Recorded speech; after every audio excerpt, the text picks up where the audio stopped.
அவராலே அன்றி ஒன்றும் அசையாது. அவரே வானத்தையும் சிங்காசனத்தையும் வானத்தின் பூமியும் தம் வார்த்தையினால் படைத்த தேவன். அண்ட சராசரையும் தம் வார்த்தையினால் படைத்த தேவன். சர்வ வல்லமையில எங்கள் அன்பின் பரலோகம் இந்த வேலையை இந்த டிவிக்காக கூட ஜெபிக்கணும். இதை மத்தியிலே கொண்டு வந்து சேர்க்கிறது பிரயாசப்பட்ட நம்முடைய புருஷன் மாமாவையும் அத்தையும் அவங்களுடைய குடும்பத்தை உங்களை கருத்து இங்கிருந்து எத்தனை கிலோமீட்டர் தள்ளி அங்கிருந்து கொண்டு வந்திருக்காங்க. உமக்கென்று அந்த வாஞ்சையை தகப்பனை செய்திருக்கிறார்கள். உமக்கென்று விதைத்திருக்கிறார்கள் தகப்பன். என் நாமத்தினால ஒரு கலசம் தண்ணீர் கொடுத்தாலும் அதனுடைய பிரதிபலனை அடையாமல் போகாமல் சொன்ன வாழ்க்கை. இதனுடைய பிரதிபலனை அவர்களுடைய வாழ்க்கையிலும் அவர்களுடைய குடும்பத்திலும் அவர்கள் செய்கிற வேலைகளிலும் அவர்கள் கையிட்டு செய்கிற எல்லாவற்றிலும் தகப்பன் அதை காண கண்டு மகிழ சந்தோஷப்பட அதை தகப்பனை திளைத்திருக்க இதற்கு கிருபை செய்ய முடியாது. இதற்குரிய ஆசீர்வாதங்கள் அவருடைய வாழ்க்கையிலே பெரிதாய் இருக்க தேவை. நாங்கள் ஒரு மனதாய் ஜெபிக்கிறோம், ஒரு மனதாய் அவர்களை ஆசீர்வதிக்கிறோம் தகப்பன். எல்லாத்துக்கையும் கனமும் மகிமை மீட்பர் லட்சமாக இயேசு கிறிஸ்துவின் இருக்கிறோம். நல்ல பிதாவே, ஆமென்.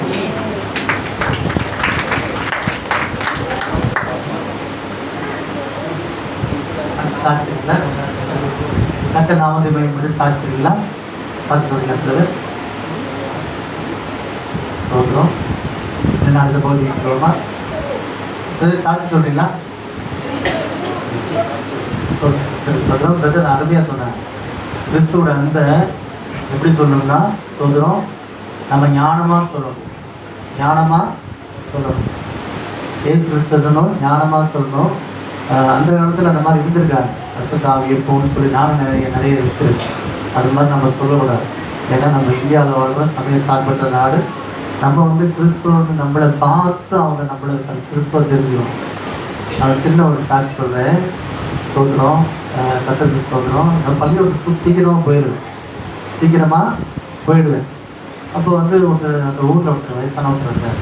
வயசானப்போ 40 வயசு 10 வருஷம் முன்னாடி சொல்கிறேன்.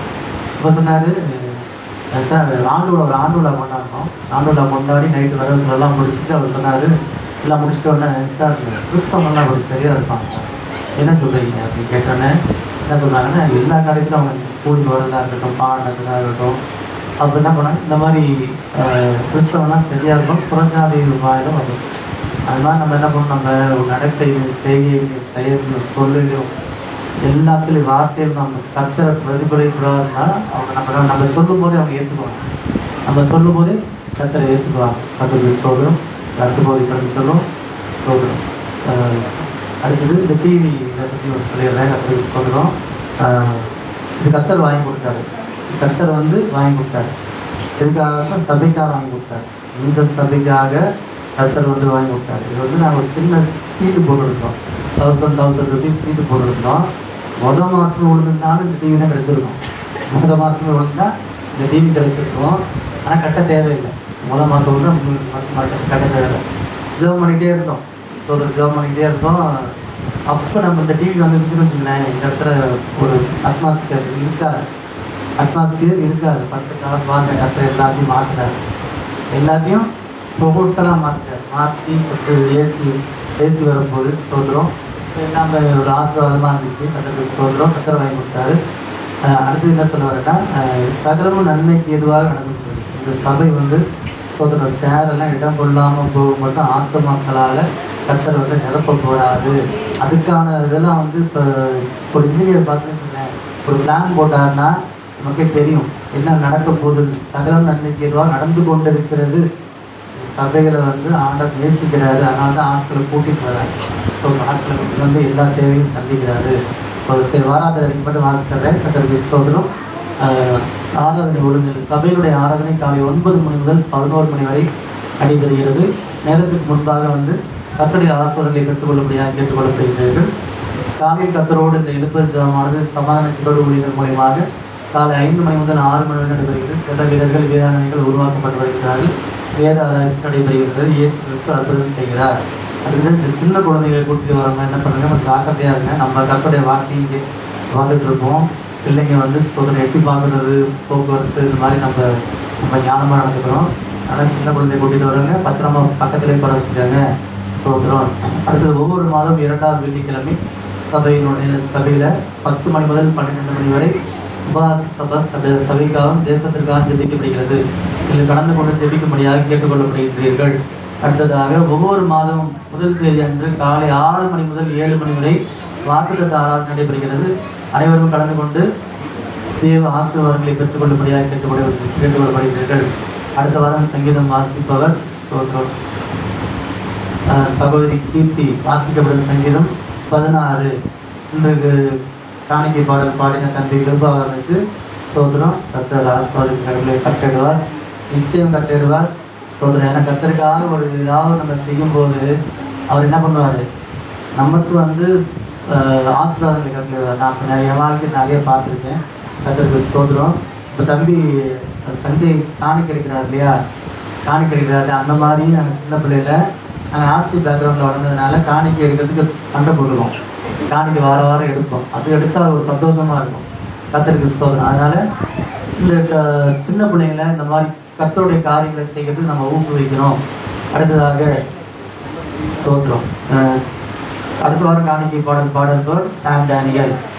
ஸ்தோத்திரம். அடுத்து மிஷினரி காணிக்கை மாதம் 5ஆம் தேதி கூட மிஷினரி காணிக்கைகளை நம்ம செலுத்தினோம்னா கொடுக்கும்படியாக கேட்டுக்கொள்ளப்படுகிறீர்கள்.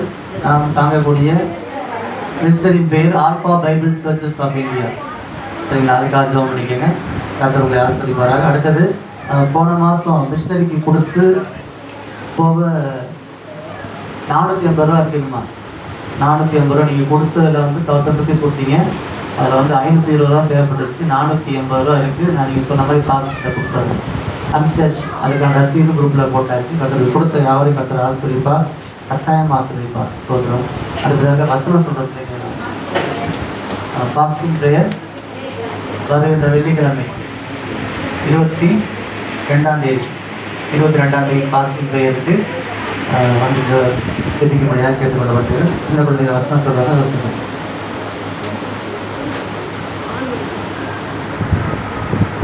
கர்த்தருக்கு புது பாட்டை பாடுங்கள், பூமியின் குடிகளே இயேசுவை பாடுங்கள். சாம்ஸ் 96:1.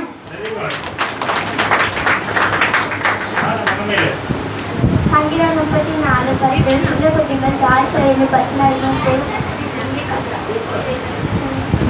சிவகுங்கள் தான் சொல்லி கட்டை தேடிபவருக்கு ஒரு நல்ல நினைவுகளாக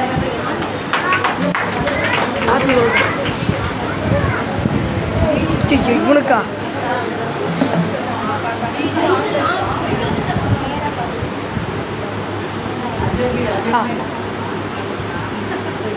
சாம் சோர்ந்து போகிறவனுக்கு பெயர்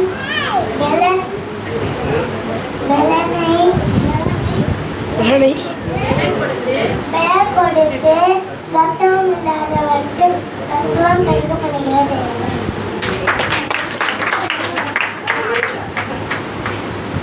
நிச்சயமாகவே முடிவு உண்டு, உன் நம்பிக்கை வீண் போகாது. நீதிமொழிகள் 23:18. ரட்சிப்பின் தேவனாகிய கர்த்தாவே, இரவும் பகலும் உன்னை நோக்கி கூப்பிடுகிறேன். சங்கீதம் 88:1. கர்த்தர் தமது ஜனத்திற்கு பலன் கொடுத்து கர்த்தர் தமது ஜனத்திற்கு சமாதானத்தை அருளி அவர்களை ஆசீர்வதிப்பார். சங்கீதம் 29:11. Psalms 29:11. The Lord gives strength to his people and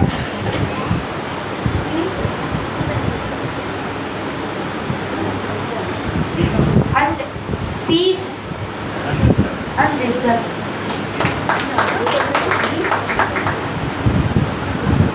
கர்த்தாவே, எழுந்திருக்கும் என் தேவனை நெருச்சி. நீ என் படைஞர் எல்லாரையும் மடித்து துன்மார்க்கருடைய பற்களை தகர்த்து போட்டு. சங்கீதம் 3:7.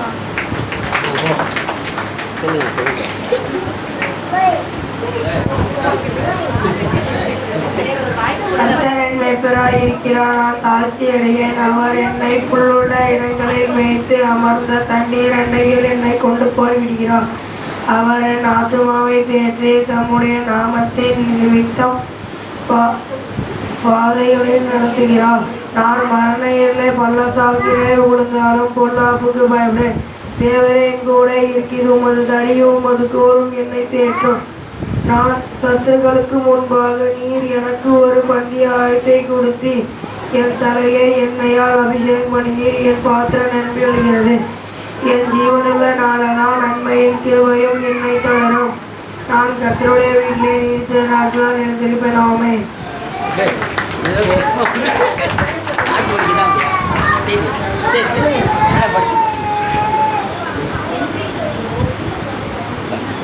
அடுத்த அறிவிப்பு, இன்னும் 2 அறிவிப்பு இருக்கு, சொல்லிடுறேன். சொல்ல கவனமாக கேளுங்க. சபையில் நடக்கக்கூடிய ஒரு விசேஷம். ஸோ நாளைக்கு ஸ்தோத்திரம் 18ஆம் தேதி லீலாம்மா அவங்களுடைய பேரனுக்கு பர்த்டே, ஃபர்ஸ்ட் பர்த்டே சத்திரம் பஸ் ஸ்டாண்டில் இருக்கக்கூடிய குரூப்பில் போடுவாங்க. 6 மணி முதல் 8 மணி வரை, மாலை 6 மணி முதல் 8 மணி வரை நடக்கிற பர்த்டே பார்ட்டியில் கலந்து கொண்டு என் பிள்ளையை ஆஸ்வதிக்கும்படியாக உங்கள் அனைவரும் கேட்டுக்கொள்கிறேன். நீங்கள் வந்து எல்லாம் பிள்ளைங்களை ஆஸ்வதிங்க. அடுத்ததாக ஸ்தோத்திரம் 28ஆம் தேதி வெள்ளிக்கிழமை, 28ஆம் தேதி வியாழக்கிழமை, 27 வியாழக்கிழமை, 27 கலந்து 28 வியாழக்கிழமை. ஸ்தோத்திரம். சரி, ஸ்தோத்திரம். வியாழக்கிழமை 28 வியாழக்கிழமை வந்து சகோதரி ரோசி அவர்களுக்கு திருமணம் ஒழுங்கு செய்யப்பட்டிருக்கு. சோதரர் சபையார் யாரும் வந்து பிள்ளையை ஆஸ்வதிக்கும்படியாக, சகோதரி ஆஸ்வதிக்கும்படியாக கேட்டுக்கொள்ளப்படுகின்றீர்கள். 2 விசேஷம். நாளைக்கு 18/1, சோதரர் 28/1 ஞாபகம் வச்சுட்டேன். அடுத்து நம்ம கர்த்தருடைய வார்த்தைக்கு கடந்து சொல்லுவோம். கர்த்தருடைய வார்த்தை கொண்டு வருவார் சகோதரர் மோசஸ். யாரும் திறந்துட்டு வர இருப்போம். ஹல்லேலூயா, ஹல்லேலூயா. எல்லாரும் நல்லா இருக்கீங்களா? எல்லாரும் நல்லா இருக்கீங்களா? நல்லா இருக்கீங்களான்னு கேட்டால் நல்லா இருக்கவங்க தான் போகும். அது நான் மரண பணத்தாக்கி எல்லாரும் என்னோடு கூட இம்மட்டமாய் நம்ம கூட இருந்து நம்ம வழிநடத்தி வருகிறார். கண்களை முடிச்சவங்க செய்வோம். எங்கள் அன்பின் பரலோக பிதாவே, இந்த நாளை தந்ததுக்காக நன்றி செலுத்துகிறோம். நம்ம இந்த நாளில் கூட உங்களுடைய வார்த்தையை நாங்கள் தியானிக்க இருக்கிறோம். எங்களோடு பேசுவோம். எங்களுடைய மனக்கண்களை திறந்தரணும். எங்களுடைய காதுகள் கேட்கக்கூடிய காதுகளாக எங்களை மாற்றும். வேறு எங்களுக்கு எதை பற்றியும் யோசிக்காமல் உங்களுடைய வார்த்தையை அதை உட்கொள்ள தேவரை எங்களுக்கு கிருபை செய்ய. அது வார்த்தையானது எங்களுக்கு 30, 60, 100 பலன் தரட்டும். தகப்பனே, உங்களுடைய வார்த்தை ஒவ்வொருவரை தொடட்டும். தகப்பனே, அந்த வார்த்தை விடுவிக்கிற வார்த்தையாய், வல்லமையுள்ள வார்த்தையாய், அபிஷேகம் நிறைந்த வார்த்தையாய் நீர் மாற்றித்தாரும். உம்முடைய வார்த்தையாய் மாறக்கடவை தகப்பனே. நீரே எல்லோரையும் இந்த வார்த்தை மூலமே ஆசீர்வதிக்கும்படியா ஜெபிக்கிறோம். உங்களுடைய நாமத்தில் ஜெபிக்கிறோம். நல்ல பிதாவே. ஆமென். ஹல்லேலூயா, ஹல்லேலூயா. ஒரு சில சிம்பல்ஸ் காட்டுறேன், அதுக்கு என்ன அர்த்தம் மட்டும் சொல்லுங்க. இந்த சிம்பிள் என்ன சொல்றோம்? இந்த சிம்பிள் என்ன சொல்றோம்?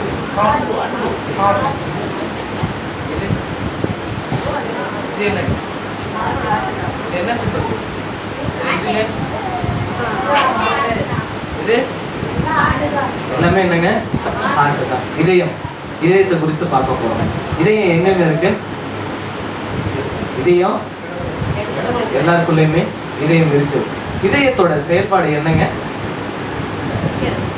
என்னங்க? துடிக்கிறது. ஒரு குழந்தைய கொண்டு முத பிரெக்னெண்டா இருக்கவங்களை கொண்டு போய் செக் பண்றப்ப என்ன கேட்பாங்க?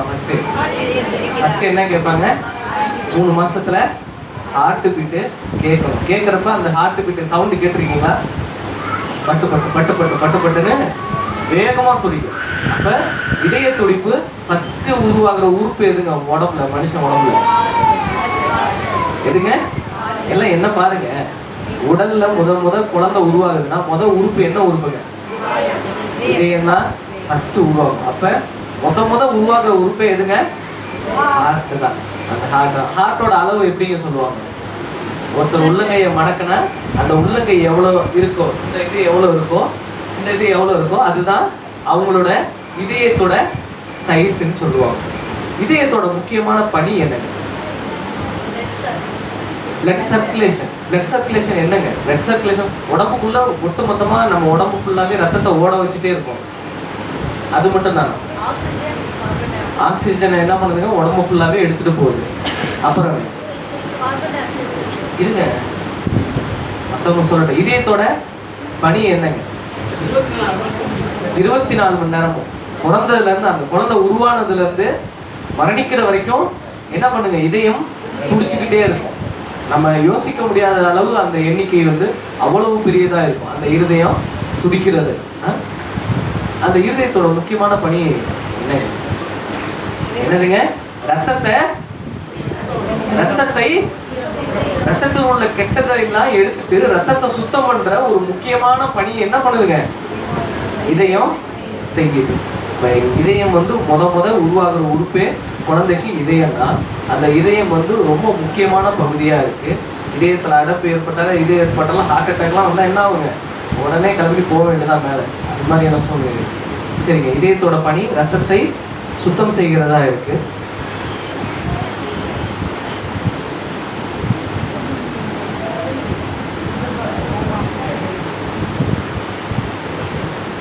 சரி, ஏன் இந்த இதயத்தை கொடுத்து பார்க்கணும் அப்படின்னு சொல்லி பார்த்தா, இருதயம் வந்து எப்பேற்பட்டதா? இருதயத்தை பற்றின வசனங்கள் என்னென்ன இருக்கு? இருதயமானது மகா கேடுள்ளதும் மகா திருக்குள்ளதுமா இருக்குது. எல்லா காவலோடும் உன் இருதயத்தை காத்துக்கொண்டு, அந்த வசனங்கள்லாம் சொல்கிறேன், சும்மா நோட் பண்ணி மட்டும் வச்சுக்கோங்க, ஏன்னா டைம் ரொம்ப கம்மியாக இருக்குது. யோவான் 14:1, யோவான் 14:1. எதுவும் யாரும் எடுக்க வேணாம், எழுதுறீங்கன்னா எழுதுங்க, இல்லைன்னா என்னை பார்த்தா போதும். யோவான் 14:1, உங்கள் இருதயம் கலங்காது இருப்பதாக தேவனிடத்தில் விசுவாசமாயிருங்கள், என்னிடத்திலும் விசுவாசமாயிருங்கள் அப்படின்னு சொல்லி யோவான் 14:1. நீதிமொழிகள் 4:23, எல்லா காவலோடும் உன் இருதயத்தை காத்துக்கொள், அதனிடத்தில் இருந்து ஜீவ ஊற்று புறப்படும்.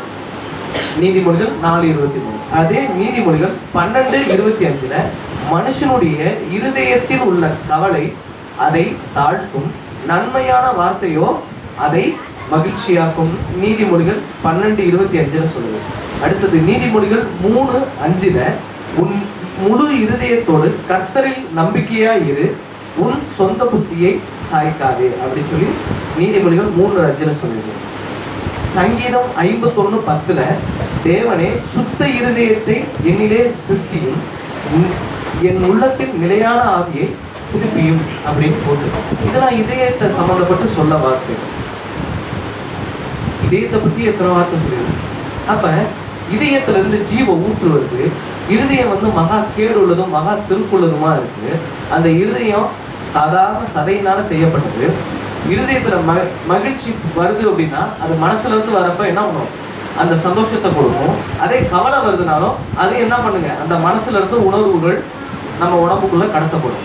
மனசு சந்தோஷமா இப்படி இருக்கீங்க, ரொம்ப சந்தோஷமா இருக்கேன், எங்கிட்ட மனசுல தான் ரொம்ப சந்தோஷமா இருக்கேன்னா சொல்லுவோம். எப்படி சொல்லுவோம்? ரொம்ப சந்தோஷமா இருக்கேன். மனசுல இருந்து சொல்றது அந்த வார்த்தை. இருதயத்தின் நிறைவு வாய் பேசும். அப்ப இருதயமானது மிகவும் முக்கியத்துவம் வாய்ந்ததா தேவன் வந்து பைபிள் சொல்லப்படுகிறது. இருதயம் மிகவும் முக்கியமானதா சொல்லப்படுகிறது. ஒரு 2 புத்த துறவிகள் என்ன பண்ணாங்க? காடு வழியா நடந்து போயிட்டு இருந்தாங்க. இங்க கவனிங்க, ஒரு 2 புத்த துறவிகள் காடு வழியா நடந்து போயிட்டு இருந்தாங்க.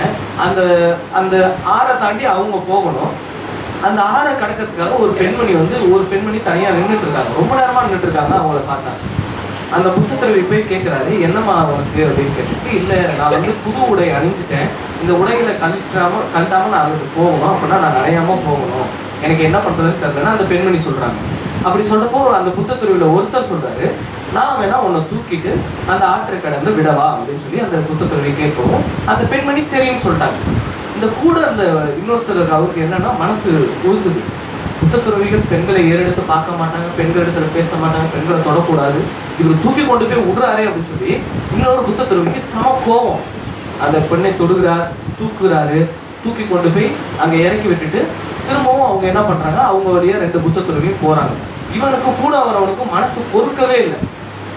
அவ்வளோ இதாச்சு, என்ன இவன் இருந்தாலும் இப்படி பண்ணுறான், இப்போ இத்தனை வருஷமாக நம்ம பயிற்சி எடுத்தது என்ன, இத்தனை வருஷமாக நம்ம இது பண்ணது என்ன, அந்த பொம்பளை எப்படியோ போயிட்டு போகிறான் அப்படின்னு சொல்லி இந்த புத்தத்துறவிக்கு ரொம்ப இதாகி அவங்க இருக்கிற மடம் வருது. மடத்தில் 2 பேரும் உட்காந்து சாப்பிட்றாங்க. சாப்பிட்டு முடிச்சோடனே இந்த புத்தத்துறவி கேட்குறாரு, எப்படிங்க நீங்கள் அந்த பிள்ளையை தூக்கலாம், அந்த பொண்ணை தூக்கி எப்படிங்க நீங்கள் கரை கடந்து விடலாம், எப்படிங்க நீங்கள் அந்த பொண்ணை உங்கள் கைகளால் தொடலாம், நம்ம தொடக்கூடாதாச்சே, உங்களுக்கு ஏன்னா மனசாட்சியே இல்லையா அப்படின்னு சொல்லி அந்த புத்தத்துறவி கேட்குறேன். அதுக்கு இந்த புத்தத்துறவி வயது முடிந்த புத்தத்துறவி பதில் சொல்கிறாரு, நான் அந்த பெண்ணை தொட்டு தூக்குனேன், தூக்கி அந்த இடத்துல இறக்கி விட்டேன், ஆற்றை கடந்து அந்த இடத்துல இறக்கி விட்டேன். அந்த இறக்கி விட்டதோட என் மனசுல எந்த விதமான இது இல்லாமல் நான் அதை விட்டுட்டேன்.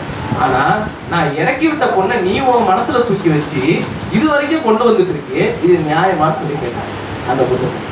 நான் அந்த பொண்ணை அந்த இடத்துல இறக்கி விட்டேன். என் மனசுல எந்த விதமான நோக்கமும் எந்த விதமான இதுவும் இல்லை. ஆனா நீ இன்னமும் அந்த பொம்பளைய மனசுலயே தூக்கி கொண்டு வந்துச்சிருக்கிய. நீ மனசுல வச்சிருக்கியா இல்ல நான் மனசுல அவளை தூக்கிட்டு வந்தேன் அப்படின்னு கேட்டோம்.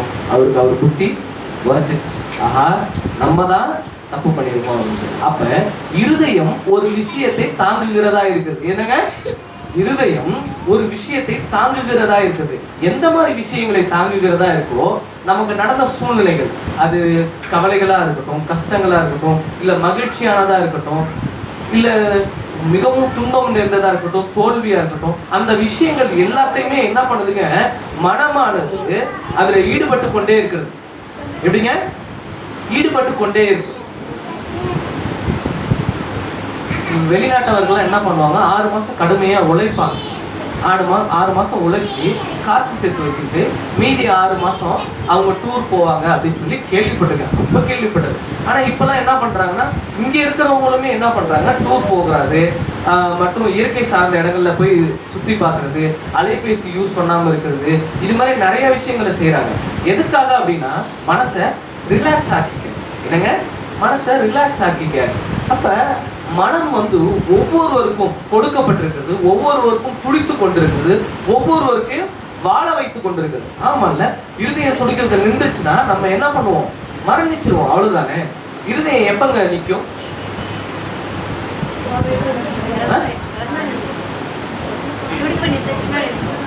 ஒவ்வொருத்தருக்குமே அடிக்கடி அச்சு தும்புறோம்ல, தும்புற அந்த ஒரு நொடி இருதயம் நின்றுதான் துடிக்கும்.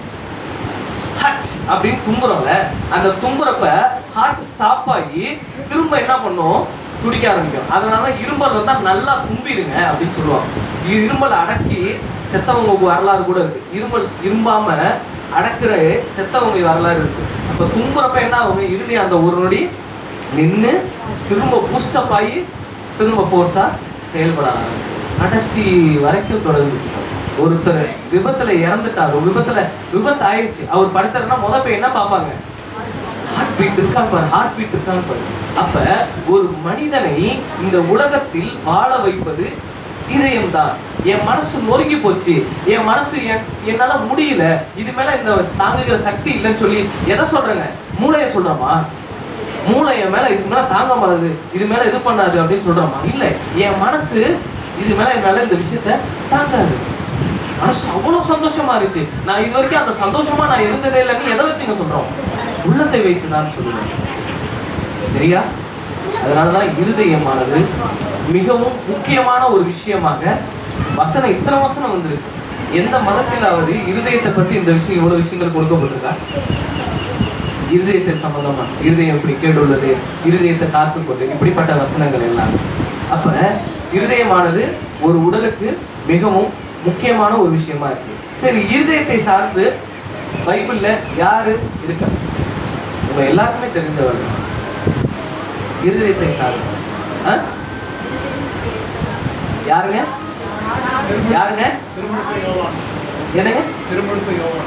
திருமூர்த்தி யோவான். வசனம் சொல்லுங்க, என்ன வசனம் தெரியல, வசனம் சொல்லுங்க, வசனத்தோட சொல்லுங்க, சத்தமா சொல்லுங்க.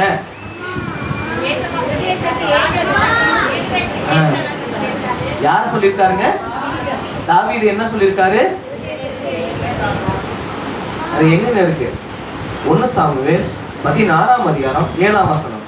கர்த்தர் சாமுவேலை நோக்கி, நீ இவனுடைய முகத்தையும் இவனுடைய சரீர வளர்ச்சியும் பார்க்க வேண்டாம், மனுஷன் பார்க்கிறபடி நான் பாரேன். மனுஷன் முகத்தை பார்ப்பான், கர்த்தரோ இருதயத்தை பார்க்கிறார் என்றார். என்னதுங்க? தாவீது இருக்கிறதுலயே கடைசி பையன். அவன் ஆடு மேய்க்க தான் அவனை என்ன பண்ணாங்க, அவங்க குடும்பத்திலே அப்பாயின்மெண்ட் பண்ணி அவனை அனுப்பிச்சு விட்டாங்க. அவனை சொல்றாரு, அவனுக்கு அடுத்தபடியா சவுலுக்கு அடுத்தபடியா அவனை அரசன் ஆக்கணும், அவனை அபிஷேகிக்கணும். அவனை போய் தீர்க்கதரிசி போய் சாமுவேல் தீர்க்கதரிசி பார்க்க போறாரு.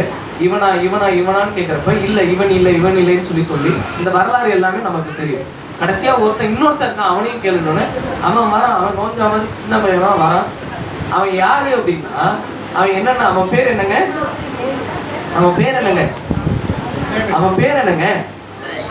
அவன் பேர் என்னங்க? சத்தமா சொல்லுங்க. அவன் பேர் என்ன? சத்தம். சாமுவேலா? ஏங்க இருதயத்துக்கு ஏற்ற தாசன் யார்? இருதயத்துக்கு தாவீது. இருதயத்துக்கு ஏற்ற தாசன் யாருங்க?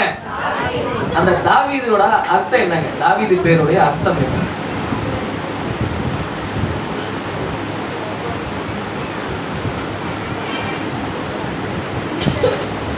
தாவீது என்பது அர்த்தம் என்னங்க?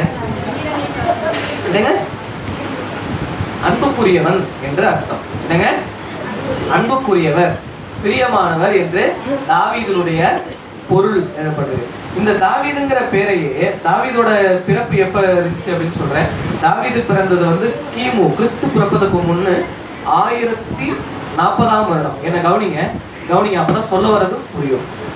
தாவீது பிறந்தது வந்து கிமு 1040ஆம் வருடம். எங்கே பிறந்தார் என்றால் பெத்லஹேமில் பிறந்தார். எங்கே பிறந்தார்? பெத்லஹேமில் பிறந்தார். அவர் இறந்தது வந்து கிமு 970. எங்கே இருந்தார் என்றால் எருசலேமில் இறந்தார். எங்க பிறந்தாரு? எங்க இறந்தாரு?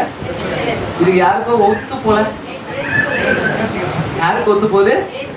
இயேசு கிறிஸ்து எங்க பிறந்தாரு? பெத்லஹேமில் பிறந்தார். எங்க இருந்தாரு? அப்ப பாருங்களேன், ரெண்டு பேருக்கும் என்ன சொல்றாரு? தாவீதின் குமாரனே அப்படின்னு சொல்லி ஒருத்தர் கூப்பிடுறப்ப தாவீதோட அவர் தான் தாவீதின் வம்சத்துல தன்னை இணைச்சிக்கிறாரு இயேசு கிறிஸ்து.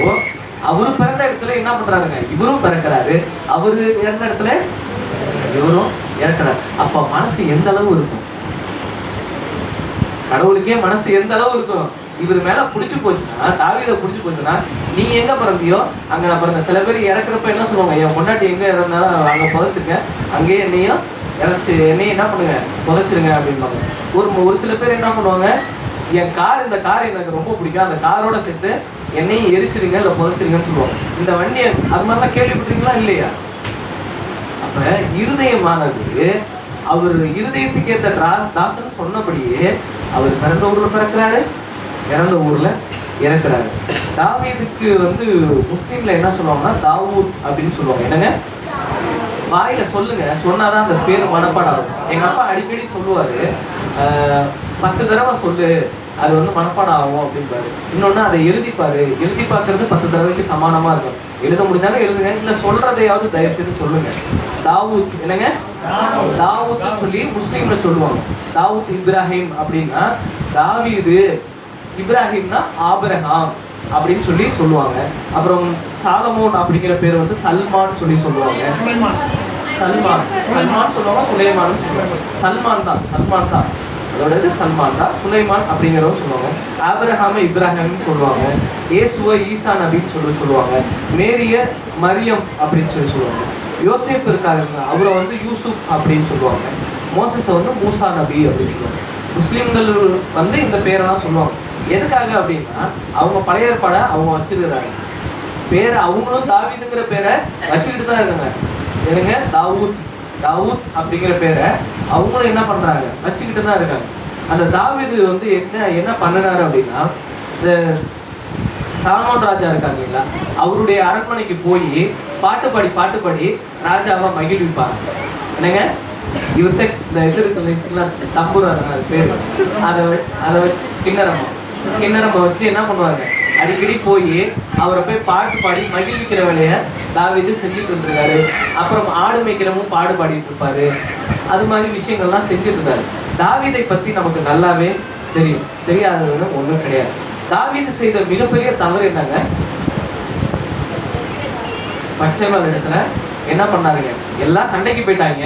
இவர் மட்டும் என்ன பண்றாருங்க? உப்பரிகையில நின்று இது பண்ணிட்டு இருந்தாரு. நடந்துட்டு இருக்கப்ப அங்க தூரத்துல ஒருத்தர் குளிக்கிறது நல்லா தெரியுது. கண்ணு எவ்வளவு தெளிவா தெரியுது பாருங்க. அவரு தூரத்துல ஒருத்தர் குளிக்கிறதுன்னா அவன் யாருன்னு விசாரிச்சு அவர் இன்னாருடைய மனைவின்னு சொன்னோம். அவனை போர்ல இருந்து வர வைக்கிறாரு. அங்க சண்டை போட்டுட்டு இருக்கான், அவனை வர வைக்கிறாரு. வர வச்சு அவன் கையில ஒரு லெட்டர் கொடுத்து அனுப்புறாரு. என்ன லெட்டரு? இந்த லெட்டர் கொண்டு வரவனை கொண்டு போட்டுரு அப்படின்னு சொல்லி லெட்டர் கொடுத்தாரு.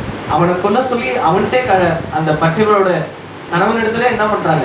லெட்டரை கொடுத்து அனுப்புறாங்க. அவனை என்ன பண்ணாங்க? அதே மாதிரியே கொண்டு போட்டாங்க. அதை கொண்டு போடவும் அந்த ரத்தப்பழி யார் மேல வருது? இவன் மீது வருகிறது. அப்ப தாவீது செய்தது எவ்வளவு பெரிய தவறு! அந்த தவறை யாராலையும் மன்னிக்கவே முடியாது. ஆனா அப்படி இருந்தும் ஏன் தாவீதை தன் இருதயத்துக்கு ஏத்துறாசன் அப்படின்னு சொல்லி சொல்லுவாங்க.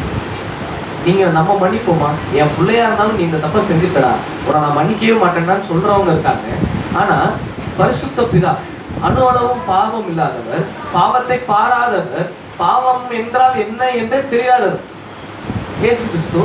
அவர் என்ன பண்றாரு? தன் இருதயத்துக்கு ஏத்த தாசன் யாரை சொல்றாரு? தாவீதை சொல்றாரு. தாவீதோட வம்சத்தோட தன்னை சேர்த்துக்கிறாரு. தாவீது வம்சத்துல தான் வராரு. அவர் எங்க பிறந்தாரு, இவரும் அங்க பிறகுறாரு. இவரும் அங்கேயே இறக்குறாரு. அப்ப தாவீது ஏன் தாவீதை இந்த அளவாய் அவர் நேசித்தார், இந்த அளவாய் அவனை தன்னோட ஈடுபடுத்திக் கொண்டார்? தேவன்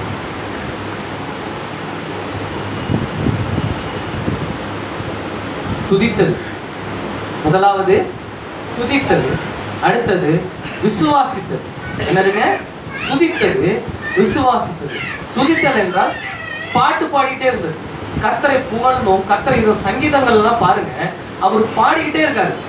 பாடி பாடி பாடி தேவனை டைம் கிடைக்கிது, ஃப்ரீ டைம். ஆடு மேய்க்கிறவங்களுக்கு என்ன இருக்கும்? ஆடு மேய்க்கிறவங்களை பார்த்துருக்கீங்களா? கொடையை வச்சுக்குவாங்க, பாட்டு ஒன்று பக்கத்தில் வச்சுக்குவாங்க, ஏதாவது முறுக்கு இருக்கு தீனி வச்சுக்குவாங்க, போவாங்க, உட்காந்துக்குவாங்க, எல்லா ஆடும் மேய்ச்சிக்கிட்டே இருக்கும், பார்த்துக்கிட்டே இருக்க வேண்டியதான். எவ்வளோ டைம் கிடைக்கும் அவங்களுக்கு? அவ்வளோ டைம் கிடைக்கிறப்ப பாட ஆரம்பிக்கிறார். தன் தேவனை குறித்தும், தன் தேவன் தனக்கு கொடுத்ததும். அப்போதைக்கு ஒரு சிங்கம் வருது, அதை அடிச்சு போட்டேன். ஒரு நரி வந்துச்சு, அதை அடிச்சு போட்டேன். அந்த நம்பிக்கையும் அந்த விசுவாசத்தையும் எங்கே கொண்டு போய் காட்டுறாரு? கோலியாத்துங்கிறவன் ஒருத்தன்கிட்ட காமிக்கிறார். அந்தளவாய் விசுவாசிக்கிறார், அந்தளவாய் தேவன் மீது நம்பிக்கை வைத்திருக்கிறார். அப்ப துதித்தலும் அந்த விசுவாசமும் அதிகப்படியா யார் இடத்துல இருக்கு? யார் இடத்துல இருக்கு? அப்ப தாவீது இடத்துல இருந்த விஷயங்கள் தேவனுக்கு பிடிச்சனாலதான் தாவீது தன் இருதயத்துக்கு ஏற்ற தாசனாக மாறுகிறார். இந்த ரெண்டு விஷயம் தான். வேற ஏதாவது செஞ்சாரா தாவீது? ரொம்ப ஏதாவது பெருசா ஏதாவது செஞ்சாருன்னு கேள்விப்பட்டீங்களா? இன்னொரு விஷயம் செய்தார். என்னன்னா, சவுல் ராஜ்யபாரத்துல தள்ளப்பட்ட பிறகு ராஜ்யபாரத்துக்கு யார் வருகிறார்? தாவீது வருகிறார். ஆனா சவுல் என்ன பண்றான்? நான் அவனை கொன்றுவேன்னு சொல்லி தேடி தேடி தேடி தேடி தேடி தேடி நிறைய இடங்கள்ல அலையிறார். ஒரு மலைகள்ல பதுங்கி இருக்கிறாரு தாவீது அப்படின்னு தெரிஞ்சு அந்த மலைக்கு போறாரு, கண்டுபிடிக்கலாம் அப்படின்னு. இருட்டிருச்சு, சரி அப்படின்னு சொல்லிட்டு காலையில எந்திரிச்சு அவனை தேடலாம்னு சொல்லி எல்லாம் இது பண்றாங்க. தாவீது கூட ஒரு 300 பேர் இருக்கிறாங்க. சவுல் என்ன பண்றாரு? காலை கடனை கலைக்கிறதுக்காக வராரு, உட்கார்ந்து இருக்கிறாரு. அப்போதைக்கு தாவீது பின்னாடி இருக்கிறாரு இருட்டுல, முன்னாடி இவர் உட்கார்ந்து இருக்கிறாரு, உட்காந்து காலை கடன் கழிச்சிட்டு இருக்கிறாரு. அப்போதைக்கு தாவீதுக்கு பின்னாடி இருக்கிறவங்க அட்வைஸ் பண்றாங்க, சத்ருவை உன் கையில கொடுத்துட்டாரு, நீ என்ன பண்ணு, உன் ஆயுதத்தை எடுத்து கோலியாத்தை எப்படி கொன்னியோ, எப்படி எங்க போறாங்க பாருங்க, கோலியாத்தை எப்படி நீ வெட்டி வீழ்த்தினியோ இவரையும் அதே மாதிரியே வெட்டி வீழ்த்து சத்ருவை உன் கையில ஒப்பு கொடுத்தாரு அப்படின்னு சொல்லி கூட இருக்கவங்க சொல்றாங்க. கூட இருக்க 300 பேர்ல ஒருத்தன்ட்ட சொன்னா கூட அவன் போய் போட்ட தள்ளிடுவான், யாரு? சவுல. ஆனா அதை செய்யவே இல்லை. எவனாவது ஒருத்தன் அவர் மீது கையை நீட்டினீங்க, உங்களை நானே கொள்ளுவேன்டா, ஒழுங்கா இருக்கடான்னு சொல்லிட்டு அவரோட சால்வையின் ஓரத்தை மட்டும் என்ன பண்ணிட்டான்? தொங்குற சால்வையில கொஞ்சம் அந்த துணியை மட்டும் வெட்டி எடுத்து வச்சுட்டான். கூப்பிடுறான், நாண்டவனே தகப்பனே அப்படின்னு கூப்பிடுப்ப, இது யார் குரல்? என் மகன் தாவீது குரல் மாதிரில இருக்கு. தாவீதே, உன் குரலா? நீ தானா? ஆமா, நீ உட்காந்துருக்கிறப்ப உங்க துணியை உங்க கழுத்துல நான் கட்டி வச்சிருக்க முடியும், உங்களை என்ன வேணா நான் பண்ணியிருக்க முடியும், ஆனா உங்களுக்கு எதிர்த்தாப்புல நான் எதுவும் செய்யல, உங்களுக்கு நான் எதிரிடையா நான் எதுவும் செய்யல அப்படி. அதுக்கு முன்னாடி ஒரு வார்த்தை சொல்லியிருப்பாரு தாவீது, தேவன் அபிஷேகம் பண்ணியதற்கு விரோதமா நான் எப்படி செய்ய? தேவன் அபிஷேகம் பண்ண, அவரையும் தேவன் தானே அபிஷேகம் பண்ணாரு. சாலமோன் ராஜாவை என்ன பண்ணாருங்க? அவரது சவுல் ராஜா தானே, சவுல் ராஜாவை அவரு தான் அபிஷேகம் பண்ணாரு. அப்ப அபிஷேகம் பண்ணதுக்கு விரோதமா நான் எதுவும் செய்ய முடியாதுன்னு அந்த இருதயம், என்ன இருதயங்க? அந்த இருதயம் என்ன செய்யுது? மரியாதை கொடுக்குது. அவன் தப்பு செஞ்சவன் தான், தன்னை கொல்றதுக்கு வகை தேடிட்டு இருக்கான். ஆனா என்ன பண்றாரு? தான் கையில ஒப்பு கொடுத்தும் என்ன பண்றாரு? தேவன் அந்த ஆப்ஷனை கொடுக்குறாரு பாருங்க, நீ என்னதான் செய்யறன்னு பாக்குற. எவ்வளவு ஒரு தன்னை கொல்ல வர இருக்கிறான், அவனை கொன்று போடுறதுக்கு கைக்கு இருக்காரு, எடுத்து கழுத்து வெட்டுறதுக்கு எவ்வளவு நேரம் ஆயிருக்கும். கூட இருக்கவங்களும் சொல்றாங்க, கர்த்தர் உங்க கையில ஒப்பு கொடுத்துட்டாரு, நீங்க வெட்டி இதோட கதையை முடிங்க, நம்ம ஓடிட்டே இருக்க முடியாது, நான் அதை செய்ய மாட்டேன். அப்ப அந்த இருதயம் என்ன பண்ணுதுங்க? மன்னிக்குது. அந்த அன்புன்னு சொல்லணும். அந்த அன்பு என்ன பண்ணுதுங்க? அப்படிப்பட்ட தூய்மையான அன்பை என்ன பண்ணுதுங்க? அதை செய்ய பார்க்குது, அந்த விஷயத்தை செய்ய வைக்குது. பாருங்க அவருடைய மனம் எந்த அளவாய் பக்குவப்பட்டிருக்கு. வயசுல மூத்தவர் இவரு, ஆனா தாவீது என்ன பண்றாருங்க, தன் மனதை பக்குவப்படுத்தி கொண்டு அபிஷேகம் பண்ணினவருக்கு விரோதமாய் நான் எதுவும் செய்ய மாட்டேன்னு சொல்லி காட்டுறாரு. அப்போதைக்கு அவன் கேட்கறான், நீ என்னை கொண்டு போட்டிருக்கலாமே அப்படின்னு கேட்டதுக்கு, அபிஷேகம் பண்ண விரோதமா நான் எப்படி அதை செய்ய முடியும்னு சொல்லி தாவீது அந்த இடத்துல சொல்லவும் அதோட கடந்து போகிறார். யாரு? சவுல் ராஜா. அந்த இடத்துல இருந்து திரும்பவும் இவர் ராஜ்யபாரத்துக்கு வருகிறார். இதுல இருந்து நம்ம என்ன தெரிஞ்சுக்கிறோம் அப்படின்னா, இருதயமானது நிறைய விஷயங்களை செய்யறதா இருக்கு, தவறான முடிவுகளையும் எடுக்கிறதா இருக்கு, நல்ல முடிவுகளையும் எடுக்கிறதா இருக்கு. இது ரஜினி சொல்லுவார்ல அடிக்கடி, நான் இங்கிருந்து இதை கேட்டு செய்ய மாட்டேன், எதை கேட்டு செய்வேன், இதை கேட்டு தான் செய்வேன். எது மூளை என்ன சொல்லுதோ அதை கேட்டு செய்ய மாட்டானா, இருதயம் என்ன சொல்லுதோ அதை கேட்டு தான் செய்வாங்க. இது எங்க இருக்கு? பைபிள்லே இருக்கு. பைபிள்ல இருக்கு. அதாவது அந்த இருதயத்திலிருந்து ஜீவ ஊற்று புறப்படும் அப்படின்னு சொல்லப்பட்டது. அப்ப பாருங்க, தாவீதோட வாழ்க்கை என்டையர் லைஃப் எடுத்துட்டோம் அப்படின்னா, அவர் நிறைய தவறுகள் செய்திருக்கார், நல்லதும் செய்திருக்கிறார். தவறுகள் செய்தப்பையும் தேவன் கூட இருந்தாரு, நல்லது செய்யறப்பையும் தேவன் கூட இருந்தாரு. அவர் செய்யற எல்லா விஷயங்கள்லையும் தேவன் கூட தான் இருந்தார். அப்படிதானே? அடுத்தவனுடைய மனைவியை தன்னுடைய மனைவியாக்கும் போதும் தேவன் என்ன பண்ணாருங்க? தேவன் அப்பவும் கூட தான் இருந்தாங்க, கைவிடலைங்க. அதுக்கு ஒரு சின்ன தண்டனை வந்துச்சு, அந்த தண்டனை இருந்து காப்பாற்றி அதுக்கப்புறம் அவரே கூட்டிட்டு வந்தார். அதே போல எல்லா விஷயங்களையும் தாவீதோடு தேவன் கூட இருந்தார்.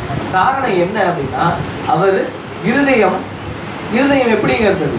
கர்த்தருக்கு முன்பாக துதித்து கொண்டிருந்தது. இருதயம் நம்பி இருந்தது. என்னங்க? இருதயம் துதித்து கொண்டிருந்தது. என்னங்க சொல்லுங்க? இருதயம் துதித்து கொண்டிருந்தது, இருதயம் நம்பி இருந்தது, விசுவாசித்து இருந்தது. அந்த துதித்தலும் நம்பிக்கையும் சேரும்போது ஒரு மிகப்பெரிய வெற்றி என்ன பண்ணுதுங்க? கிடைக்குது. என்ன வெற்றி அவருக்கு கிடைச்சிச்சு அப்படின்னா, அவர் தேவாலயம் கட்டணும்னு நினைச்சாரு, முடியல. ஆனா சாலமோன் தேவாலயம் அவருக்கு அப்புறமா கட்டுறாரு. கட்டுறப்ப என்ன பண்றாங்க, ஒவ்வொரு செங்கலுக்கும் இன்னொரு செங்கலுக்கும் இடையில என்ன வைப்பாங்க? சாந்து வைப்பாங்க. என்ன வைப்பாங்க? சாந்து வைப்பாங்க, சிமெண்ட் வைப்பாங்க, இல்ல இந்த சுண்ணாம்பு வைப்பாங்க. ஆனா கற்கடையில எதை வச்சாங்களா? தங்கத்தை காய்ச்சி உருக்கி கல்லுக்கு இடையில என்ன பண்ணாங்க? தங்கத்தையும் வெள்ளியையும் வச்சு பூசினாங்களாம் தேவனுடைய ஆலயத்தை கட்டுறப்ப. அப்ப அந்த அளவு நகை யார்கிட்ட இருந்துச்சுங்க? அந்த அளவு ஆசீர்வாதம் யார்கிட்ட இருந்துச்சுங்க? தாவீதுகிட்ட இருந்துச்சு. தாவீதுகிட்ட இருந்தாலும் சாலமோனுக்கு போகுது. அப்ப தாவீது இருதயத்துக்கு ஏற்றதாசனாய் இருந்தது போல நாமும் இருதயத்துக்கு ஏற்றதாசனாய் மாற வேண்டும். எப்படி மாறலாம்? துதிக்கும் போது மாறலாம். எப்படிங்க? துதிக்கும் போது மாறலாம். நீங்க வேலை செய்றீங்க, நீங்க வண்டி ஓட்டிட்டு போயிட்டு இருக்கீங்க, அப்போதைக்கு உங்களுக்கு தெரிஞ்ச பாடலை பாடிட்டே இருங்க. ஏதோ ஒரு விஷயம் செஞ்சுட்டு இருக்கீங்க, அமைதியா இருக்காதீங்க, தேவனை துதித்து கொண்டு இருங்க, மனதளவுல துதித்து கொண்டே இருங்க. சூழ்நிலை என்று வரப்ப அதுல கர்த்தரை நம்புங்க, கர்த்தரை சார்ந்து அந்த பிரச்சனையை அணுகுங்க, கர்த்தரை சார்ந்து வழியை தேர்ந்தெடுங்க. அது உங்களுக்கு மிகப்பெரிய வெற்றியை கொடுக்கும். எப்படி தாவீதுடைய வம்சத்தில் இயேசு கிறிஸ்து வந்தாரோ, நம்முடைய வம்சங்களிலும் என்ன பண்ணுவாருங்க? இயேசு கிறிஸ்து வருவார். நம்ம இப்போ ஏற்றுக்கிட்டோம், எனக்கு அப்புறம் பையன் இருக்கான், அவனுக்கு விவரம் தெரியாது. விவரம் தெரியறப்ப அவனுக்கு என்ன பண்ணப்படுங்க? என்னிடத்துல இருந்து இயேசு கிறிஸ்து அவனுக்கு தெரிவிக்கப்படுவார். அப்ப நம்முடைய வம்சவழியா என்ன பண்ணுங்க? இயேசு கிறிஸ்துவானவர் போகப்படுவார், கடத்தப்படுவார். எப்படி கடத்தப்படுவார்? நான் துதித்து கொண்டோம், நான் விசுவாசித்து கொண்டோம் என் இருதயத்திலே இருக்கும் பொழுது அது என்ன பண்ணப்படுங்க? அது அவர்கள் எல்லோருக்கும் அது கடத்தப்படும். திரும்பவும் பார்ப்போம், இருதயமானது எப்படி இருக்குங்க? மகா கேடுள்ளதும் திருப்பதமா இருதயத்தின் நினைவுகளை ஆராய்ந்து அறிகிற தேவன். அப்ப இருதயத்துல என்ன இருக்குங்கிறத நீங்க தான் முடியும். கடைசியா ஒரே ஒரு வசனத்தை மட்டும் வாசிச்சுட்டு முடிச்சிடலாம். வெளிப்படுத்தின விசேஷம் எல்லாருமே எடுத்துக்கங்க. 3ஆம் அதிகாரம்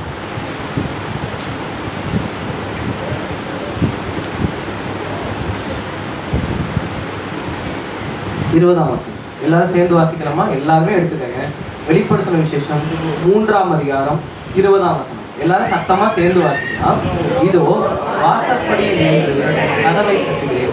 ஒருவன் என் சத்தத்தை கேட்டு கதவை திறந்தால் அவனிடத்தில் நான் பிரவேசித்து அவனோட போஜனம் பண்ணுவேன், அவனும் என்னோட போஜனம் பண்ணுவான். ஒரு கதை எல்லாம் கேள்விப்பட்டிருப்பீங்க. என்ன கதைனா, ஒரு ராஜா வந்து குடிமக்களுக்கு வந்து ஒரு நாள், வாரத்தில் ஒரு நாள் எல்லாரையும் வரிசையை நிற்க வச்சு அவங்களுக்கு என்ன தேவையோ அதை செய்கிறதுக்கு, அவங்க என்ன கேட்டாலும் அதை செய்கிறதுக்கு அவர் தயாராக இருப்பார். எனக்கு வந்து இந்த கடை இருக்குது, அதை செய்வாங்க. இல்லை எனக்கு இந்த பொருள் வேணும், நான் தொழில் தொடங்கணும், இதை செஞ்சு கொடுங்க, அதை செஞ்சு கொடுங்க, அந்த ராஜா செய்வார். அதே போல் ஒரு மனிதன் போய் கேட்குறாரு, நீங்கள் என் வீட்டுக்கு சாப்பிட வரணும் அப்படின்னு கேட்குறாரு. இந்த கதை எல்லாருமே கேள்விப்பட்டிருக்கேன், எல்லாருக்கும் தெரிஞ்ச கதை தான். அப்போ சாப்பிட வரப்ப இவங்க போய் முன்னெச்சரிக்கையாக செக் பண்ணும்போது வீடு வந்து ரொம்ப ஓட்ட உடசலா, எதுவுமே பாத்திரம் மண்டலாம் இல்லாமல் அப்படி இருந்த வீடு, ராஜா வந்து சாப்பிட்றப்ப எப்படி மாறணும், நல்ல விதமாக இருக்கணும், எல்லாம் நல்லபடியாக இருக்கணும்னு சொல்லி என்ன பண்ணாங்க, எல்லா விஷயத்தையுமே மாற்றினாங்க. அது அந்த ஆசீர்வாதம் அவங்களுக்கு வந்ததுன்னு சொல்கிறோம். நம்ம இருதயத்தில் வந்து தேவன் என்ன பண்ணுறாங்க, வாசப்படியில் நின்று கதவை, இருதயத்தின் வாசப்படியில் நின்று கதவை தட்டுகிறேன் அப்படிங்கிறது எதை குறிக்குன்னா, இந்த வார்த்தை கேட்டீங்கல்ல, அந்த வார்த்தை உங்க இருதயத்தை தட்டுது. என்னது? தாவீது இருதயத்துக்கு ஏற்றதாசனாய் இருந்தார். எப்படி இருந்தார்? துதித்தலுடன் விசுவாசமும் சேர்ந்து இருக்கும்போது அவர் அப்படி இருந்தார். அவர் எல்லா இடத்துலையும், எந்தெந்த இடத்துல போறாரோ அந்த இடத்துல வெற்றியையும் சந்தோஷத்தையும் சமாதானத்தையும், தாவீதுக்கு ஏராளமான ஐஸ்வர்யத்தையும் தேவன் அருளினார். அதே போல இருதயத்திலிருந்து நம்ம கதவை தட்டுறப்ப, நம்ம கதவை திறக்கிறப்ப வெறும் குப்பையும் கூலமா, பழைய ஞாபகமுமா, பழைய விஷயமுமா, பழைய தோல்விகளுமா, அந்த இவங்க இந்த வார்த்தை எனக்கு சொன்னாங்க, அவங்க என்னை பார்த்து அப்படி சொன்னாங்க, அந்த விஷயமுமா இருந்துச்சு அப்படின்னா தேவன் இருதயத்துக்குள்ள வந்து சாப்பிட முடியுமா? என்ன முடியும்? மூக்கை தான் மூடுவார். என்னங்க, என்னதான் பண்ணுவாருங்க? மூக்கை தான் மூடுவார். பழைய குப்பைகளை சேர்த்து வைக்க என்ன ஆகுங்க? நீங்க வேணா வீட்டில் போய் ஒன்று ட்ரை பண்ணி பாருங்க. காய்கறி அரிஞ்சு வச்சிருங்க ஒரு பாத்திரத்துல, நல்லா மூடி வச்சிருங்க வீட்டை. ஒரு வாரம் 2 வாரம் ஆகட்டும், 1 மாதம் கூட ஆகட்டும். அதுக்கப்புறம் திறந்து பாருங்க, வீடு என்ன மாதிரி ஆகும். இல்லை கறி ஏதாவது அரிஞ்சு, பழைய கறி, இதோட இறால் எடுங்க, இறால் தோல் வேஸ்ட் இருக்குல்ல, அதை வேணால் எடுத்துகிட்டு போங்க, நல்லா இருக்கும். வீட்டில் கொண்டு போய் வச்சிங்க அப்படின்னா, இறால் வேஸ்ட் இருக்குல்ல, கடையில் கேட்டு கூட வாங்குங்க. வாங்கி 1/4 கிலோ இறால் வேஸ்ட் வாங்கி வீட்டில் கொண்டு போய் நடு வீட்டில் வச்சு டிஃபன் பாக்ஸில் வச்சுட்டு மூடிட்டு வெளியே போயிருங்க.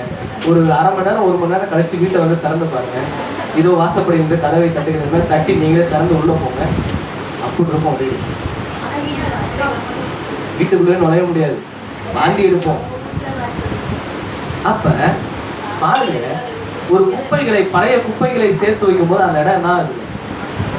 என்னங்க என்னங்க, அந்த நாத்தடிக்கிற இடத்துல இருந்து உட்காந்து சாப்பிடலாம். நம்ம ஒருத்தவங்க பின்னாடி திரும்பி உட்காந்து, நம்ம பின்னாடி உட்காந்து திங்க மாட்டோம். ஏன்னா முதுகு காமிச்சிடலாம், அவன் பின்னாடி உட்காந்து திங்க சொல்கிறேன் அப்படின்னு திரும்பி தான் போகும். சாதாரண முதுகை பார்க்குறப்ப அந்த இடம் வாடகை எடுத்துச்சுன்னா எப்படி? பழைய கழிவுகள் சேர்ந்திருந்தா எப்படி? பழைய நினைவுகள், பழைய கசந்த ஞாபகங்கள், பழைய தோல்விகள், பழைய பயங்கள், பழைய விஷயங்கள் இருதயத்துல நிறைந்திருந்தா அந்த இடத்துல எப்படிங்க தேவன் வந்து சாப்பிட முடியும்? சாப்பிட முடியுமா? முடியாது. நீங்க உட்காந்து திம்பீங்க, நான் உட்காந்து திம்பேன், மூக்கம் மூடிட்டு தின்றா போத அப்படின்னு, திங்கிறது தானே முக்கியம் அப்படின்னு. ஆனா தேவன் வந்து வாசம் செய்கிற அந்த இருதயமானது எப்படிப்பட்டதா இருக்கணும்?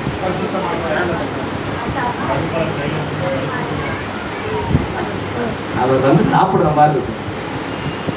தாவீது தவறு செஞ்சுட்டாரு, போய் அழுகிறாரு, மனசுல இருந்த எல்லாத்தையும் கொட்டி அழுகுறாரு. என் பிள்ளைய காப்பாற்ற முடியுமான்னு அழுகிறாரு. முடியாது, செத்து போயிட்டான்னு விஷயம் வந்தோன்னா என்ன ஆச்சுங்க? ஏந்திரிச்சாரு, செட்டையெல்லாம் கழட்டிட்டு போய் குளிச்சாரு. போய் என்ன செஞ்சாருங்க? என்னங்க செஞ்சாரு? சாப்பிட்டாருங்க. எங்க புள்ள வந்து இறந்துட்டான். இவர் இந்த தவறு செய்ததுக்கு தேவன் வந்து தண்டிச்சிட்டாரு. அவர் பையன் இறந்துட்டான். மனசுல பாரமும் தாங்க முடியாம போய் என்ன பண்றாரு? சாக்க உடுத்திக்கிட்டு செவுத்து பக்கமா திரும்பி அழுகிறாரு. மனசு அழுதுகிட்டே இருக்காரு. மனசு தாங்க முடியாத பாரம் அது இருக்கு. இறந்துட்டான்னு கேள்விப்பட்டோம்னா என்ன செஞ்சாரு? அடுத்த நொடியே எந்திரிச்சாரு, போய் ட்ரெஸ்ஸை மாத்தினாரு, குளிச்சாரு, வந்தாரு. என்ன செய்ய ஆரம்பிச்சிட்டாருங்க? ஏங்க சாப்பிட்டாரு? நல்லா சாப்பிடல. உணவு தான் உடம்புக்கு என்ன பண்ணுங்க? ஸ்ட்ரென்த்து கொடுக்கும். பலத்தை கொடுக்கறது அதுதான். அப்ப நான் உடம்புக்கு திரும்ப என்ன பண்றாருங்க, பலனை ஏத்திக்கிட்டு அடுத்த விஷயத்த செய்யறதுக்கு நமக்கு என்ன பண்ணுங்க, பலன் வேண்டும். ஒரு தோல்வி அடைஞ்சிட்டாரு, ஒரு கஷ்டம் வந்துருச்சு, ஒரு மனக்கவலை வந்துருச்சு, ஒரு பயம் வந்துருச்சு, தாங்கிக்க முடியாத துயரம் வந்துருச்சு, அது நடந்துருச்சு, அது நடந்து முடிஞ்சிருச்சு. ஆனா அதுக்கப்புறம் என்ன பண்றாருங்க, அதிலே துவண்டு உளுந்து இருக்காம என்ன பண்றாருங்க, எந்திரிச்சு நீதிமான் 7 தரம் விழுந்தாலும் மறுபடியும் எழுந்திருப்பான். அப்ப பாருங்க, தாவீது தன் இருதயத்திலே துதித்தலையும் விசுவாசத்தையும் வைத்துக் கொண்டிருக்கும் போது பாவத்தை செஞ்சிட்டாரு. அதுக்குரிய தண்டனையும் கிடைச்சிருச்சு. அதை மனசுல சுமந்துட்டு இல்லாம போய் விட்டுட்டு அதை வச்சுட்டு அங்கே வச்சுட்டு அடுத்த விஷயத்தை என்ன பண்றாரு, தூக்கிட்டு அந்த புத்தத்துறை எப்படி அந்த லேடிஸை தூக்கி கொண்டு போய் விட்டுட்டாரோ அங்கே இறக்கி விட்டாரு. அவர் மனசுல எந்த ஒரு சலனமும் இல்லை. இந்த பொம்பளை எத்தனை கிலோ வெயிட் இருப்பான், என்ன பர்ஃப்யூம் போட்டிருக்கா, என்ன மாதிரி மேக்கப் பண்ணியிருக்கா, என்னென்ன நகையை போட்டு, அதெல்லாம் பார்க்கல. அவர் தூக்குனாரு, கொண்டு போய் விட்டாரு, அதுக்கப்புறம் போயிட்டாரு. அந்த இடத்துல இறக்கி விட்டுட்டு போயிட்டாரு. மனதில் சுமந்துக்கிட்டே தெரியல. நாமும் நம்முடைய மனதிலே இருக்கிறதான பழைய காரியங்கள், எல்லாரும் சொல்லுங்க பழைய காரியங்கள், எல்லாரும் சொல்லுங்க பழைய காரியங்கள், சொல்லுங்க பழைய காரியங்கள், பழைய தோல்விகள், பழைய கவலைகள், பழைய துக்கங்கள், பழைய கண்ணீர்கள் எல்லாவற்றையும் என் இருதயத்திலிருந்து இந்த நொடி பொழுது எடுத்து போடுகிறேன். இயேசுவானவர் என் இருதயத்தில் வாசம் செய்கிறார். என்னோடு அமர்ந்து அவர் உணவு அருந்துவார். சொல்லுங்க, அவர் உணவு அருந்துவார். ஆமென். கரங்களை தட்டி கர்த்தருக்கு நன்றி செலுத்துவோம். எழுந்திருப்போம், எல்லாரும் எழுந்திருப்போம். தாவீத ஒரு முக்கிய அடையாளமா வச்சுக்கங்க. என்னங்க, தாவீத ஒரு முக்கிய அடையாளமா உங்க இருதயத்துல வச்சுக்கங்க. தவறு செய்யாதவங்க இந்த உலகத்துல யாருமே கிடையாது. தோல்வியுற்றவங்கன்னு இந்த உலகத்துல எல்லாருக்குமே தோல்வி, எல்லாருக்கும் கஷ்டம், எல்லாருக்கும் வரவும் தான், மனதிலே கவலைகள் வரும் தான். ஆனா அது எல்லாவற்றிலும் இருந்து தேவன் அவர்களை விடுவிக்க வல்லவராக இருக்கிறார். அதுக்கு நாம என்ன செய்யணும்னா, நம்ம இருதயத்துல துதித்தலையும் அதன் மீது கொண்ட விசுவாசத்தையும் அதிகப்படுத்திக் கொள்ள வேண்டும். இருதயத்தில் இருக்க பழைய விஷயங்கள், எல்லா பழைய குப்பைகள் எல்லாவற்றையும் அகற்றிவிட்டு இருதயத்தை தூய்மையாக்கி இருதயத்திலே அவரை முழுமையாக வரவேற்கணும். நான் ரசிக்கப்பட்டு இத்தனை வருஷம் ஆச்சு, என் ஞானஸ்தானம் எடுத்து இத்தனை வருஷம் ஆச்சு, அதெல்லாம் தேவையா அப்படின்னா ஒவ்வொரு நாளும் தேவை. ஒவ்வொரு நொடி பொழுதும் அவர் நம்மளோட சாப்பிடுவோம். ஒரு நாளைக்கு எத்தனை வேளை சாப்பிட்றோங்க? 3 வேளை சாப்பிட்றோம். சில பேர் அடிஷ்னலாக 4 வேளை அப்படிலாம் சாப்பிட்றோம். அப்போ நம்ம சாப்பிட்றப்பெல்லாம் நமக்கு ஞாபகம் வர வேண்டியது என்ன? இருதயத்தை திறந்து நான் கொடுக்குறேன். இந்த இருதயத்தில் வந்து அவர் வாசம் செய்து என்னோடு கூட இருக்கணும். இந்த இருதயம் மிகவும் சுத்தமுள்ளதாக இருக்கணும். இந்த இருதயம் மிகவும் பரிசுத்தமுள்ளதாக இருக்கணும். கண்களை மூடுவோமா? கண்களை மூடி இருதயத்திலே கரங்களை வைத்துக் கொண்டு பழைய விஷயங்கள், பழைய காரியங்கள் எல்லாவற்றையும் எடுத்து போடும். பழைய குப்பைகளை களைந்து போடும் தகப்பனே. அப்ப அவங்க சொன்னது, இவங்க சொன்னது, இப்ப நடந்தது, அப்ப நடந்தது, அந்த காரியங்கள், இந்த காரியங்கள், என்னால இத்தனை வருஷமா நான் மறக்க முடியாத காரியங்கள், ஆறாத வடுக்கள் எல்லாவற்றையும் இயேசுவே உமது நாமத்தினாலே இருதயத்திலிருந்து எடுத்து போடுகிறோம் தகப்பனே. முற்றிலுமாய் எடுத்து போடுகிறோம். அவைகளை ஒன்றும் எங்களை சேதப்படுத்த முடியாது தகப்பனே. எல்லாவற்றையும் நசரேயனாகிய இயேசு கிறிஸ்துவின் நாமத்திலே இந்த நொடி பொழுதை எடுத்து போடுகிறோம் தகப்பனே. ஆறாத காயங்களை ஆற்றும் தகப்பனே, ஆறாத வடுக்களை ஆற்றும் தகப்பனே. எல்லாவற்றையும் எங்களுடைய இருதயத்தை நீர் ஸ்திரப்படுத்தும் தகப்பனே. எங்களுடைய இருதயத்தை நீர் ஸ்திரப்படுத்தும். இந்த இருதயத்திலே நீர் வாசம் செய்யும், நீர் வாசம் செய்யும், நீர் வாசம் செய்யும், நீர் வாசம் செய்யும் தகப்பனே. இந்த இருதயத்திலே முற்றும் முடிய நீர் வாசம் செய்யும் தகப்பனே. நீர் ஒவ்வொரு தடவையும் உணவருந்துகிற அந்த ஒரு இருதயமாய், பரிசுத்தமுள்ள இருதயமாய், நீர் தங்கி வாசம் செய்கிற இருதயமாய் முற்றிலுமாய் மாறட்டும் தகப்பனே. அப்பேற்பட்ட இருதயத்தை நீர் மாற்றித்தார். தாவீது சொல்கிறாரே, இதயம் என்று பலகையில் உம்முடைய வார்த்தையை எழுதி வைத்தேன் என்று சொல்லுகிறாரே, அதே போல உம்முடைய வார்த்தைகளை நாங்கள் எங்கள் இருதயம் முழுவதுமாய் எழுதி வைக்க தேவரீர் கிருபை செய்யும். அதற்குரிய ஞானத்தையும் புத்தியையும் அறிவையும் நல்ல அறிவையும் தந்து வழி நடத்தும் தகப்பனே. இந்த இருதயம் உம்முடைய வார்த்தைகளால் நிரம்பட்டும். உம்முடைய விசுவாசம் உள்ள வார்த்தையினாலும், உம்முடைய விடுவிக்கிற வார்த்தையினாலும், உம்முடைய வல்லமையுள்ள வார்த்தையினாலும் இந்த இருதயம் நிரம்ப கடவுள் தகப்பனே. நீர் அப்படி செய்ததற்காக நன்றி செலுத்துகிறேன். எல்லாவற்றும் இந்த கருத்தில் கொடுக்கிறேன். நீர் தாமே பொறுப்படுத்திக் கொள்ளும் வழிநடத்தும். எல்லா துதியும் கனமும் மகிமையும் எங்கள் மீட்புறம் லட்சணமாக்கி இயேசு கிறிஸ்து நாமத்தில் இருக்கிறோம் நல்ல பிதாவே. நாத்துமாவே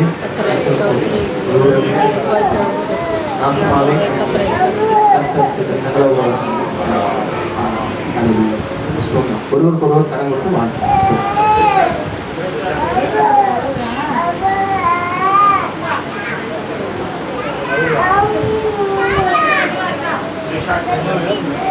Apa